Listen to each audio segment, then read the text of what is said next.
Мұқағали айтады ғой, поэзия махаббаттан басталып, парасаттан аяқталады. Кейде біздің өлеңіміз өзіміздің жасымыздан едәуір кәрі болып көрінеді. Ол үшін кешірім сұраймыз. Бірақ бәрібір де махаббат романтизмнің пайда болуынан бастап махаббат ең ұлы ұғым. Реализмнің кезінде ол жай ғана көзқарас еді. Романтизмнен бастап махаббат ең ұлы ұғымға айналды. Адамдар оны сақтап қалуға тырысады.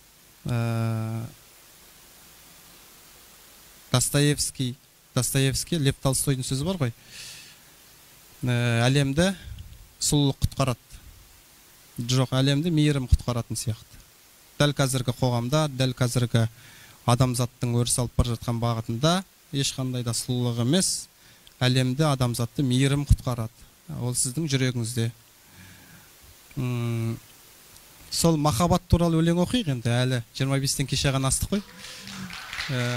Ойнағым келеді тәңірім сенің жаныңда, құлағым келеді биіктен, жылағым келеді күйіктен, сұрағым келеді сансыз сұрақтың жауабын қатты құшақтап иіскеп, айтқым келеді өмір сүрудің қыр-сырын, тағдыр тәлейдің қырсығын, тыңдағым келеді басымды қойып кеудеңе жан дүниеңнің дүрсілін.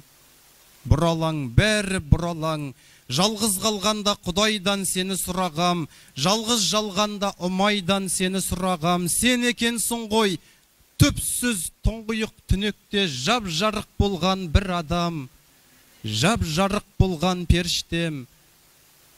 Жазымышымның балы мен уын тең ішкем, аспан мен жерді, ай менен күнді бөліскем. Жұлдыз жүрегің ағып түскенше сүйемін, көзіңнен үміт тамып түскенше сүйемін, Құдаймен солай келіскем.